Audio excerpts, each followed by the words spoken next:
বাংলাদেশ ভোটের আগের রাতেই দেদারে ছাপ্পা চলছে, আর সেই ভিডিও ধরা পড়েছে ক্যামেরায়, যেখানে স্পষ্ট দেখা যাচ্ছে যে কয়েকজন ব্যক্তি একটি ঘরের মধ্যে ব্যালট পেপার কাউন্ট করছে। মানে বুঝুন, ভোট দেওয়ার আগেই ভোট গণনা শুরু। এক ঝলকে দেখুন সেই ভিডিও।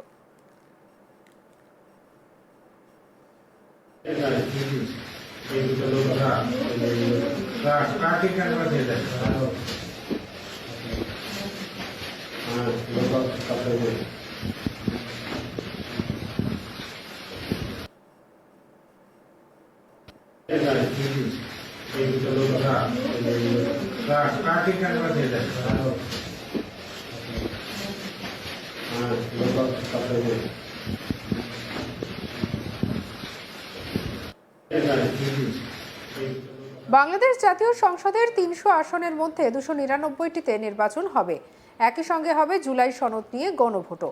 ছাত্র আন্দোলনকে অনুঘটক করে শুরু হওয়া গণবিক্ষোভের জেরে ২০২৪ সালের ৫ই আগস্ট পতন ঘটেছিল শেখ হাসিনা নেতৃত্বাধীন আওয়ামী লীগ সরকারের।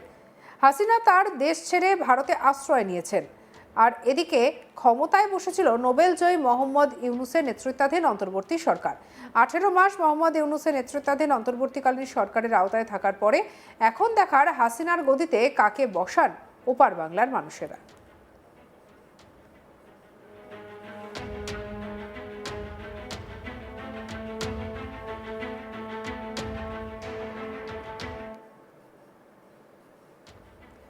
বাংলাদেশে বোরখার আড়ালে ব্যাপক ছাপ্পা ভোট যে হতে পারে তার আশঙ্কা আগে থেকেই ছিল।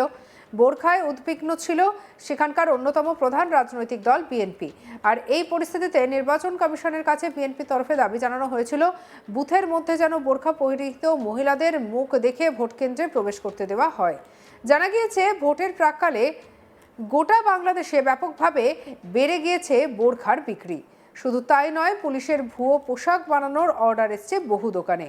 আর এই ঘটনায় স্পষ্ট যে ভোট জালিয়াতির এক বিরাট ষড়যন্ত্র রচিত হচ্ছে এই নির্বাচনে জালিয়াতের আশঙ্কায় মঙ্গলবার বিকেলে বাংলাদেশের সিলেটে নির্বাচন কমিশনের রিটার্নিং অফিসারের সঙ্গে দেখা করেন বিএনপি প্রার্থীরা।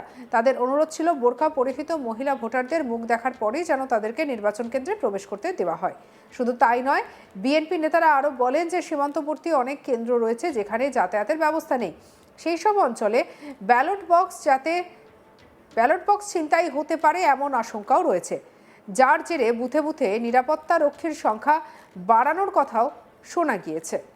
আর তার মধ্যে গাজীপুরে রাতে ভোট গণনার ভিডিও ঘিরে তোলপাড় পড়ে গিয়েছে। একদিকে জামাতের আমির শফিকুর রহমান ভোট শান্তিপূর্ণ হচ্ছে বলে দাবি করছেন। তার বক্তব্য অনুযায়ী ভোটের মাধ্যমে যে সরকার গঠিত হবে তা সকলের জন্য হবে। তবে অন্যদিকে নির্বাচনের আগে এবং ভোটের দিন যে ঘটনা ঘটছে তা এই দাবিকে প্রশ্নবিদ্ধ করেছে। নির্বাচন শুরুর আগে বিভিন্ন স্থানে রাজনৈতিক উত্তেজনা, সহিংসতা এবং ভোট সংক্রান্ত অনিয়মের ঘটনা ঘটছে। আর এই বাস্তব পরিস্থিতি ভোটকে শান্তিপূর্ণ বলে মনে করায় বড় প্রতিবন্ধকতা সৃষ্টি হচ্ছে। কি বলছেন শফিকুর রহমান, শুনবো।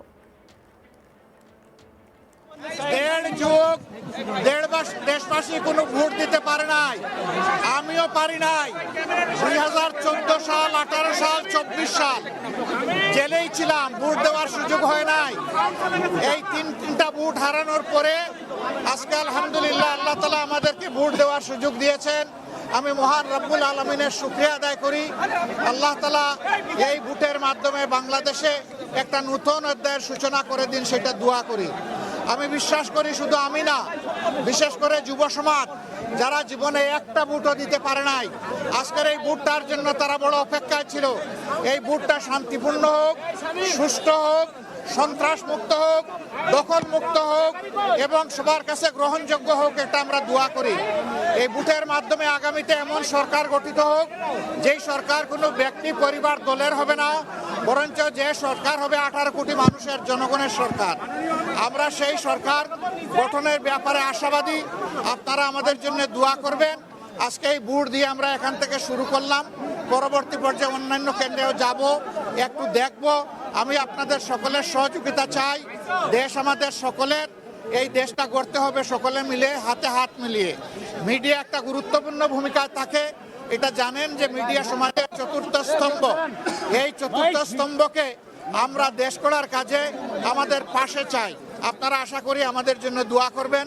আপনাদের ভালোবাসার আমরা অত্যন্ত আকাঙ্ক্ষী, আমরা আকাঙ্ক্ষা করি আপনাদের ভালোবাসা পাবো এবং আগামী দিনগুলোতে ইনশাআল্লাহ আমরা দেশ গড়ার কাজে হাতে হাত মিলিয়ে, কাঁধে কাঁধ মিলিয়ে একসাথেই আমরা চলবো ইনশাআল্লাহ।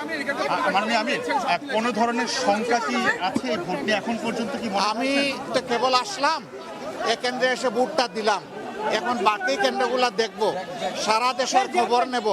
আমরা ছোটোখাটো কোনো বিষয় হলে অবশ্যই এগুলোকে ইগনোর করব, কিন্তু বড় কোনো বিষয় হলে আমরা ছাড় দিব না এবং আমাদের যা করা প্রয়োজন তাই করব। কারণ মানুষের ভোটের অধিকার হারিয়ে যাক, এটা আমরা কোনোভাবেই চাই না।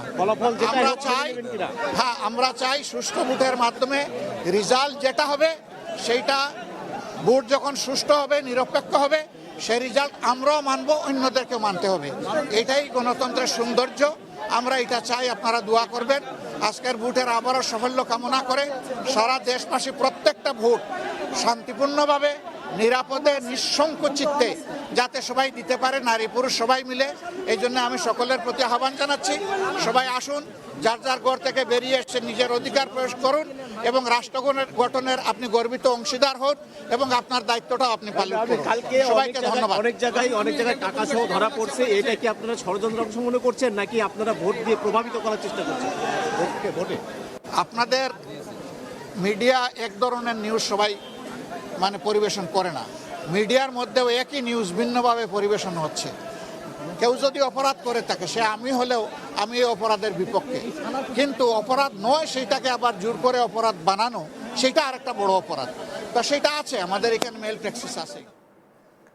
এক বাংলাদেশি নাগরিক প্রকাশ্যে বলছেন, আমার স্ত্রী ভোট দেওয়ার জন্যই এসছে।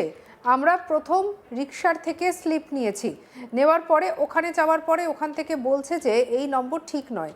পরবর্তীতে আমরা ধানের শীষ থেকে স্লিপ নিয়েছি, ওখানে যাওয়ার পরে 3 তলা থেকে বলছে যে 37 নম্বরে ভোট দেওয়া হয়ে গেছে। কি বলেছেন শুনবো। আমার ওয়াইফ ভোট দেওয়ার জন্য এসছে। হ্যাঁ, ভোট দেওয়ার জন্য এসছে। আমরা প্রথম রিকশার থেকে স্লিপ নিয়েছি, নেওয়ার পরে পরবর্তীতে ওইখানে যাওয়ার পরে ওখান থেকে বলছে যে না, এটা নাম্বার ঠিক না। পরবর্তীতে আমরা ওই যে ববি হাজারের এখান থেকে, অর্থাৎ ধানের শীষ থেকে স্লিপ নিয়েছি। এই যে সেই স্লিপটা, এটা দেওয়ার পরে উপর থেকে 3 তলা থেকে বলতেছে যে ভোট দেওয়া হয়ে গেছে, 37 নম্বর ভোট দেওয়া হয়ে গেছে। প্রশ্ন হলো 37 নম্বর ভোট দেওয়া হবে কিভাবে, কে দেবে? আর সেটা তো অবশ্যই তদন্ত হওয়ার দরকার, তার ছবি দেখার দরকার। কিন্তু এখন ভোট দিতে পারছি না আমরা, বিষয়টা ব্যবস্থা গ্রহণ করার দরকার।